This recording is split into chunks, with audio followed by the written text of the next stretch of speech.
ભાગવતનો તો ક્યારેય વિરામ નથી. ભાગવત સાંભળતા સાંભળતા ગ્રંથ પુરાવ થાય, બંધ થાય, પણ ત્યારે એ ભાગવત શ્રોતાઓના હૃદયમાં ખુલી ગયું હોય, એ પોતે ભાગવત રૂપ બની ગયા હોય. જ્યારે ભાગવતજીનું શ્રવણ કોઈ જીવ કરે છે, ત્યારે સાંભળેલું ભાગવત ક્યારેય નિષ્ફળ જતું નથી. ભેગું કરેલું 7 દિવસ 3 દિવસનું આ સત્સંગનું સાર ભેગું હમણાં કર્યું, સામે ક્યારે ઉભું થાય? જ્યારે માણસનો અંતિમ ક્ષણ આવે ને, ત્યારે આ ભાગવત સામે આવીને ઉભું રહી જતું અને જીવાત્માને ભગવાન સાથે અસ્તમેળાપ કરાવી દેતો. આ ક્ષણો વ્યતીત નથી કરી, આપણે સંચિત કરી, અને આ સંચિત કરેલી ક્ષણો છેલ્લી ક્ષણોને ઉત્સવ બનાવીને જતી રહે, શ્રીજીના મળવાની ક્ષણો બનાવીને જતી રહે. 7 દિવસની આ ગાથા જે સુખદેવજીએ પરીક્ષિત મહારાજને સંભળાવી, આપણે 3 દિવસમાં ગાથાને સાંભળી. શ્રીનાથજી બાવાનું સાક્ષાત વાંગમય રૂપ. પહેલા 2 સ્કંદે બંને ચરણારવિંદ, ત્રીજા અને ચોથા સ્કંદ બંને બાહુ, પંચમ અને ષષ્ઠ સ્કંદ શ્રીજીની બંને જંઘાઓ, સપ્તમ સ્કંદ શ્રીનાથજીનો મુષ્ટિકા વાળો હાથ, 8મો અને 9મો સ્કંદ બંને વક્ષસ્થળ, 10મો સ્કંદે હૃદય, 11 સ્કંદે મસ્તક અને 12મો સ્કંદે ઊંચો ઉઠેલો હાથ. જે હાથથી આજે પરમાત્માએ 12મા સ્કંદ રૂપી આશ્રય લીલા સંભળાવી આપણને બધાને પોતાના આશ્રયમાં લઈ લીધા. ભાગવત સાંભળેલો વ્યક્તિ ભગવાનનો બની જાય. અત્યાર સુધી સંસારે કડવા વિષના ઘૂંટડાઓ આપણને પીવડાવ્યા. 3 દિવસ સુખદેવજી આપણને અમૃતના મીઠા રસના પાન કરાવ્યા, અને આ રસ જેણે પીધો છે એ રસ એ નિર્ભયતાને આપનારો છે, મુક્તિને આપનારો છે, શાશ્વતતાને આપનારો છે. તો આ 30 દિવસીય ગાથા શ્રીમદ ભાગવતની ગાઈ. અમારા મહેન્દ્રભાઈનો આ પરિવાર ખૂબ આત્મીય પરિવાર છે. અગાઉ પણ અનેક સત્સંગના આયોજનો આપણે આનંદ લીધેલા છે. ખાસ મહેન્દ્રભાઈના મનોરથથી નિર્ધારિત થયું કે 30 દિવસીય શ્રીમદ ભાગવતની ગાથા ગવાય. આચાર્ય પીઠ પરથી એ જ આશીર્વાદ આ મનોરથી પરિવારને આપું છું. આ ભાગવત સદાય આપના હૃદયમાં સ્થિર થઈ જાય, શ્રીનાથજીનું સદાય અખંડ આશ્રય આપણને રહે, અને એ જ શ્રીનાથજી બાબા આપણા નાથ બની, આપણા સ્વામી બની આપણને સદાય પોતાના સેવક રૂપે સ્વીકાર કરે, એવી શ્રીનાથજીના ચરણોમાં વિનંતી કરું છું. આશીર્વાદ પાઠવું છું આચાર્ય પીઠ પરથી. જે લોકોએ આ 30 દિવસીય સત્સંગનું શ્રવણ કર્યું છે એ સમગ્ર શ્રોતાઓને શ્રીમદ ભાગવતના આશીર્વાદ મળે. ભવે ભવે યથા ભક્તિ પાદયો સવ જાયતે. અનેક જન્મ આપણા થાય, અનેક યોનિઓ મળે, પણ ભગવાનની ભક્તિથી વિખૂટા ન પડીએ એવા આશીર્વાદ ભાગવતજી આપણને આપે. પ્રભુની ભક્તિ સદાય આપણા હૃદયમાં સ્થિર રહે, ભગવાનના થઈને આ સંસારમાં જીવીએ, એ જ આપણા જીવનની સફળતા છે, સાર્થકતા છે. ભાગ્યશાળી છીએ આપણે, વૈષ્ણવ કુળમાં આપણને જન્મ મળ્યો છે, પ્રભુની સેવા મળી છે, બ્રહ્મ સંબંધ મળ્યું છે, અને મહાપ્રભુજીની કૃપાથી ભાગવત આપણને મળ્યું. આનાથી મોટું સૌભાગ્ય કોઈ ન હોય. ભાગ્યોદયેન બહુજન્મ સમર્જિતેન સત્સંગમં ચ લભતે પુરુષો યદા. મહદ ભાગ્ય થાય ત્યારે ભાગવતમાં બેસવા મળે, અને ઠાકોરજીની કૃપા થાય તો ભાગવત આપણી અંદર બેસી જાય. ઠાકોરજીની કૃપાનો અહેસાસ આપણે સૌ કરી રહ્યા છીએ. સર્વ સંસાર આસક્તિઓ સમાપ્ત થઈ જાય અને કેવલ ભગવત પ્રેમથી આપણું હૃદય ભરાઈ જાય, એ જ ભાગવતનું પરમ ફળ છે. અને આચાર્ય પીઠ પરથી એ જ આશીર્વાદ. સદાય ભગવદ રસમાં છક્યા રહો, ભગવત ભાવમાં આપ્લાવિત રહો, અને પ્રભુના ચરણોમાં અખંડ દ્રઢ શ્રદ્ધા પેદા થાય એવા આશીર્વાદ આપી અને મારી વાણીને વિરામ આપું. કહેવાય છે મહેમાનો, પણ આ મહેમાનો નથી, ઘરના જ સદસ્યો છે. કારણ કે હવેલી નિર્માણના કાર્યોમાં આ બધાએ ખૂબ જ સાથ અને પરિશ્રમ કરેલો છે. યાદ છે જેમ નવીનભાઈએ પૂર્વમાં કહ્યું એમ, ઘણી મિટિંગો, ઘણા સ્થાનો સાથે જોવા માટે આ બધા જ લોકો સાથે જોડાયા હતા, અને એ ક્ષણોને કેમ ભૂલી શકાય. ભગવાન એના કાર્યમાં એક તણખલા જેટલો પણ પરિશ્રમ કોઈએ કર્યો હોય એને ભગવાન ક્યારે ભૂલતો નથી. અને આ બધાએ તો ખૂબ જ પરિશ્રમની સાથે પરસેવો પણ પાડેલો છે હવેલી નિર્માણ માટે. તે બધાનું ખૂબ સ્વાગત વૈષ્ણવ સંઘ વતી કરું છું. આવો જ સાથ અને આપ લોકોનો એ રીતે સપોર્ટ સદાય સંસ્થાને મળતો જ રહેશે, કારણ કે સેવા આપની પ્રવૃત્તિ નથી, આપની વૃત્તિમાં છે. અને જેના સ્વભાવમાં સેવા હોય એને આગ્રહ ન કરવો પડે, એ જરૂર હોય ત્યારે ત્યાં ઊભો જ હોય, કારણ કે એના સ્વભાવમાં સેવા રહેલી. અને આ સન્માન એ સેવાનું સન્માન છે. આજે આ 84 બેઠકનો મહામહોત્સવ કરવા માટે આપણે ઉપસ્થિત છીએ. 84 બેઠકના 84 મનોરથીઓ આપણી સામે છે. તમારી સામે કોઈ ને કોઈ એક સ્થાનના બેઠકજી સન્મુખ છે. બેઠકજી સાક્ષાત મહાપ્રભુજીનું સ્વરૂપ છે. રોજનો ક્રમ આપણો આ ઉત્સવનો એવો જ રહેશે. પ્રારંભ 84 બેઠકની સેવા આપણે કરીશું, આરાધના કરીશું.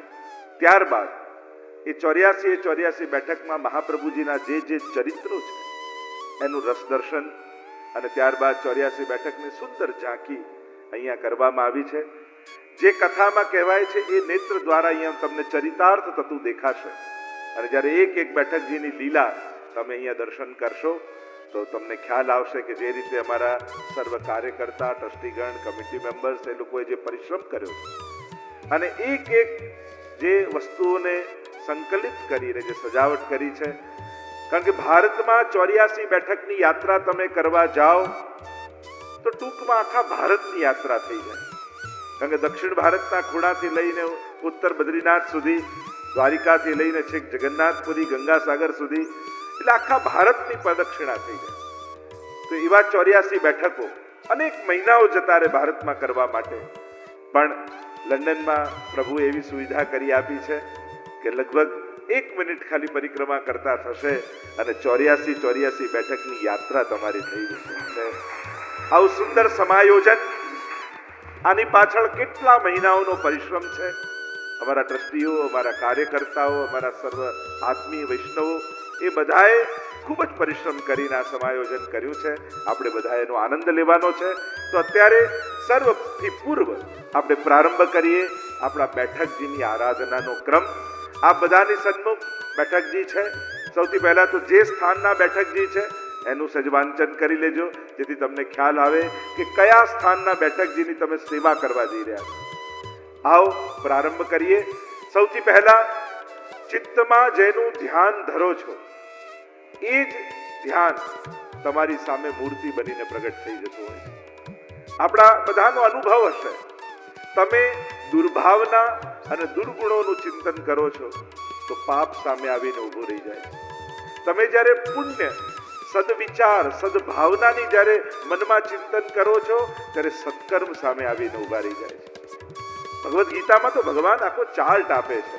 ધ્યાયતો વિષયાન પુરુષ સંગસ્તેષુ ઉપજાયતે, સંગાત સંજાયતે કામઃ, કામાત ક્રોધો વિજાયતે, ક્રોધાત ભવતિ સમ્મોહ, સમ્મોહાત સ્મૃતિ વિભ્રમઃ, સ્મૃતિ ભ્રંશાત બુદ્ધિનાશો, બુદ્ધિનાશાત પ્રણશ્યતિ. એક ગલત ધ્યાન માણસને સર્વનાશ તરફ લઈ જાય છે. એ રીતે જ એક ઉત્તમ ધ્યાન માણસને છેક ગોલોકધામ સુધી લઈ જાય છે, પુણ્ય કર્મ સુધી લઈ જાય છે, સત્કર્મ સુધી લઈ જાય છે. તો સૌથી પહેલા આપણા સર્વના ગુરુ જગતગુરુ શ્રી વલ્લભાચાર્યજીનું ધ્યાન આપણે બોલીશું અને એવો ભાવ કરીશું કે એ ધ્યાનના શ્લોક દ્વારા સાક્ષાત શ્રી મહાપ્રભુજી આ બેઠકજીમાં બિરાજમાન થઈ અને આપણી સેવા પ્રગટ સ્વરૂપે સ્વીકાર કરે.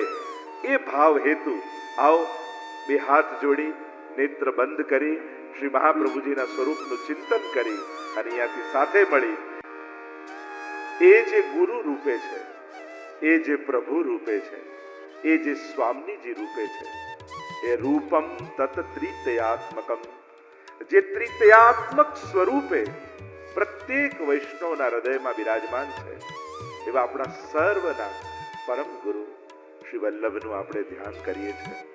એમને હૃદયથી વિનંતી કરીએ છીએ કે આપ આ બેઠકજીમાં બિરાજમાન થઈ અમારી સેવા, અમારી આરાધનાને, આપ અમારા દૈન્ય ભાવે કરેલા સત્કર્મને આપ પ્રેમથી સ્વીકાર કરજો. આમ ધ્યાન કરી હવે તમારી પાસે થાળીમાં કુમકુમ અને અક્ષત આપવામાં આવ્યું છે. આપણે ત્યાં તિલકનો ક્રમ એ છે આ આંગળીથી અડાડી મસ્તક પર લગાડીને અંગૂઠાથી ખેંચવામાં આવે. આ રીતે આપણે ત્યાં હિન્દુ સંસ્કૃતિમાં તિલક કરવાની મહત્તા છે. શુભનું સૂચક છે, વિજયનું સૂચક છે. ભક્ત કરે તો ભગવાનના ચરણારવિંદનું સૂચક છે. આપણે જે યુ આકારનો તિલક કરીએ છીએ, ઉર્ધ્વપુંડ તિલક જેને કહેવામાં આવે છે, એ શું છે? ભગવાનનું ચરણારવિંદ. જેમ કોઈનું પગ, કોઈનું ચરણ આમ રહે તો કેવો યુ બની જાય, એમ જેના મસ્તક પર ભગવાનનું ચરણારવિંદ હોય એ તો નિર્ભય બની જાય, એનો સર્વત્ર વિજય થાય. શ્રી મહાપ્રભુજીને આપણે તિલક કરી આપણી જાતને સૌભાગ્યશાળી બનાવીશું. તો કુમકુમથી શ્રી મહાપ્રભુજીના તિલક પર કરો. અને અક્ષત, પીળા ચોખા જે હોય એને અક્ષત કહેવામાં આવે. શુભ કાર્યોમાં અક્ષતનો ઉપયોગ કરવામાં આવે. જેનો ક્ષત ન થાય અક્ષત. આપણો ભાવ શ્રી મહાપ્રભુજીના ચરણારવિંદમાં અખંડ રહે, બસ એ ભાવ સાથે આપણે અક્ષત શ્રી મહાપ્રભુજીના મસ્તક પર ધરાવીશું. બોલો શ્રી વલ્લભાધીશ કી જય. આપણે ત્યાં ઉત્સવ ઉપર તિલક કરવામાં આવતું હોય છે. મધુરાષ્ટકમાં મહાપ્રભુજી આજ્ઞા કરે છે, તિલકમ મધુરમ. પ્રભુનું તિલક પણ મધુર છે. કુમકુમનું થાય, ચંદનનું થાય, કસ્તુરીનું થાય, કેસરનું થાય, અનેક પ્રકારના ભાવો પ્રભુના એ તિલક પાછળ રહેલા છે. મહાપ્રભુજી તો પોતે તિલક રૂપ છે. તૈલંગ તિલક શ્રીમદ વલ્લભ. આપણે ત્યાં તો એમ ગાઈએ છે કે આપ આચાર્યોમાં તિલક રૂપ બિરાજમાન છે. કારણ કે એવા આચાર્ય આપણા હિન્દુ સંસ્કૃતિને મળ્યા કે જેણે કેવલ મંદિર નથી બાંધ્યા, લોકોને મંદિર સુધી નથી પહોંચાડ્યા, પણ જેણે વૈષ્ણવના ઘર ઘર મંદિર બનાવી દીધા. જેણે આવી ક્રાંતિ કરી, દરેકના ઘરને નંદાલય બનાવી દીધું.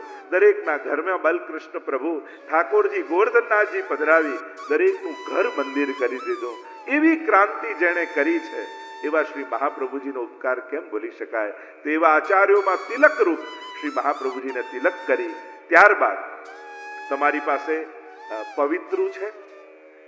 સર્વ શ્રૃંગાર મહાપ્રભુજીને ધરેલા છે. મહાપ્રભુજી તો પોતે શ્રૃંગાર રૂપ છે.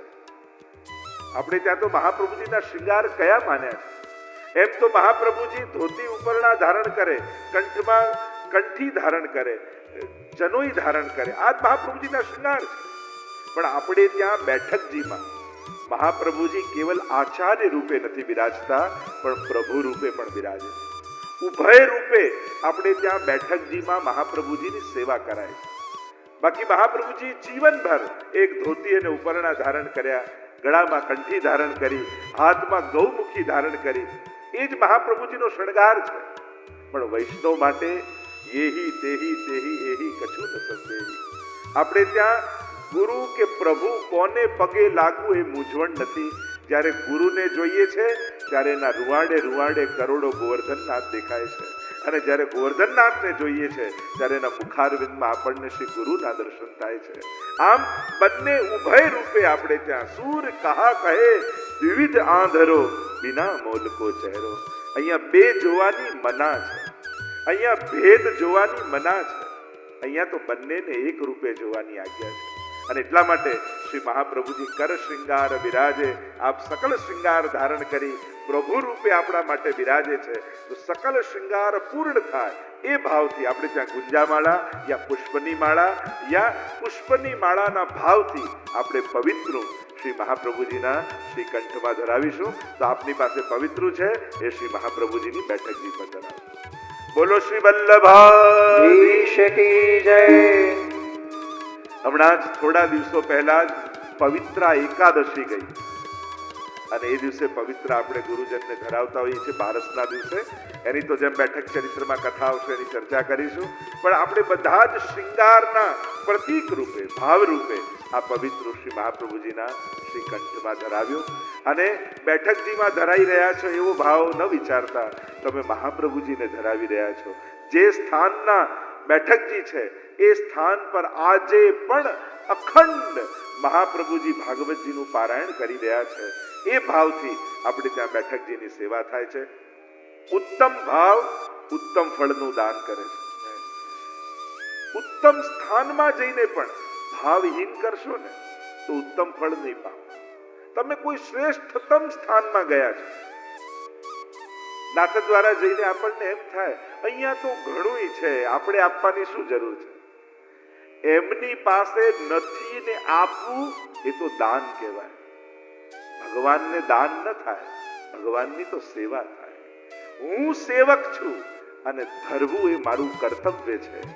આ મારા જીવનનો લાવો છે કે મારી કણિકા શ્રીનાથજી અંગીકાર કરે છે. આ ભાવ સાથે શ્રીનાથજી પાસે એ કોઈ યાચક નથી કે એને જરૂર પડે ત્યારે આપણે આપીએ.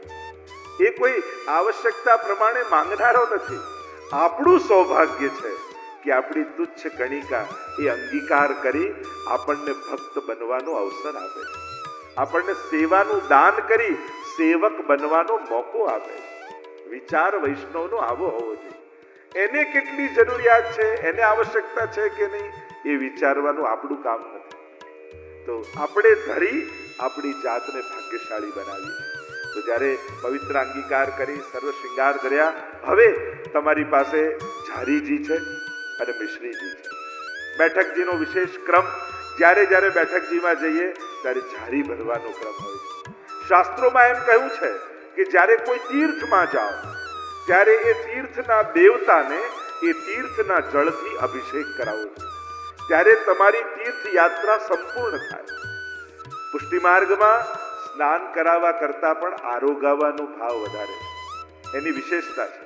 એટલે આપણે ત્યાં સ્નાન કરાવવાનો ક્રમ નથી, પણ એ તીર્થ જળથી શ્રી મહાપ્રભુજીને ઝારીજી આરોગાવા, શ્રી ગુરુદેવને આપણી રંચક જલની સેવા કરી અને આપણા તીર્થની યાત્રાની સાફલ્યતાનો અનુભવ કરવો, આ આપણે ત્યાં ક્રમ છે. તો ઝારી ભરવાનો ભાવ, એવો જ ભાવ કે તમે લંડનમાં છો, હેરોમાં છો, એક ક્ષણવાર માટે ભૂલી જાઓ. ક્ષણવાર માટે તમે જે બેઠકજીની સન્મુખ છો ત્યાં એ સ્થાન પર તમે છો અને ત્યાં મહાપ્રભુજીની ઝારીજી ભરી રહ્યા છો, એવો ભાવ કરી યમનાષ્ટક બોલતા બોલતા આપણે મિશ્રી પધરાવતા જઈશું અને મહાપ્રભુજીની ઝારીજી ભરીશું. તો એ ઝારીજી ભરતા પહેલા તમે હાથમાં મિશ્રી લઈ ઝારીજી હાથમાં લઈ લેજો અને ધીમે ધીમે પધરાવતા જજો. અને જલ છે, અરે વાહ, મિશ્રી કરતા પણ જલની વ્યવસ્થા આપણે ત્યાં કરી છે. તો ધીરે ધીરે જલ યમુનાજીનો ભાવ કરી અને ઝારીજીમાં ભરતા જજો. એને આપણે વ્રજભાષામાં સેવાના ક્રમમાં નેવરો કહીએ. એટલે એને ઉપર આમ રાખી અને લપેટજો. શ્રી યમુનાજીના ભાવથી ઝારીજી આવે છે અને યમુનાજી અખંડ સૌભાગ્યવતી છે, અખંડ સંયોગવતી છે અને અખંડ સૌભાગ્યવતી છે. એટલે લાલ વસ્ત્ર આપણે યમુનાજી પર ધરતા હોઈએ છીએ. તો તમે ઘરમાં ઠાકોરજીની સેવા કરતા હશો ત્યારે ઝારી ભરતા હશો ત્યારે આ નેવરો લપેટી અને મહાપ્રભુજીની ડાબી બાજુ ત્યાં પધરાવશો ઝારીજી. આપણે ત્યાં વાર્તા સાહિત્યમાં એક વાર ઝારી ભરવાનું પણ અનંત ઘણું ફળ કહ્યું છે. વાર્તા સાહિત્યમાં પ્રસંગ આવે છે, પેલો પ્રેત આવ્યો અને મારવા આવ્યો, વૈષ્ણવને અડી ન શક્યો. કહ્યું કે આ વૈષ્ણવમાં એવું કયું સામર્થ્ય છે કે આની નજીક હું નથી જઈ શકતો. કહ્યું કે તમારા હાથે મારી મુક્તિ હશે, કૃપા કરો ને મને મુક્તિ આપો, તમારી એક દિવસની સેવાનું ફળ મને આપી દો તો હું આ પ્રેત યોનિમાંથી મુક્ત થઈ જઈશ. વૈષ્ણવ કે સેવા પોતે ફળ છે, હું તને કેમ આપી શકું? ચલો એક ઘડીની સેવાનું આપો, ના પાડી.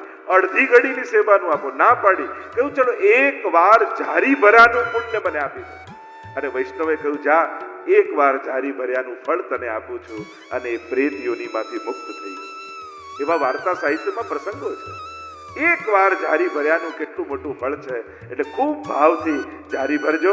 તમારી બાજુમાં બેઠા હોય એમને હાથ લગાવે અને ઝારી ભરી મહાપ્રભુજીની નિકટ પધરાવો.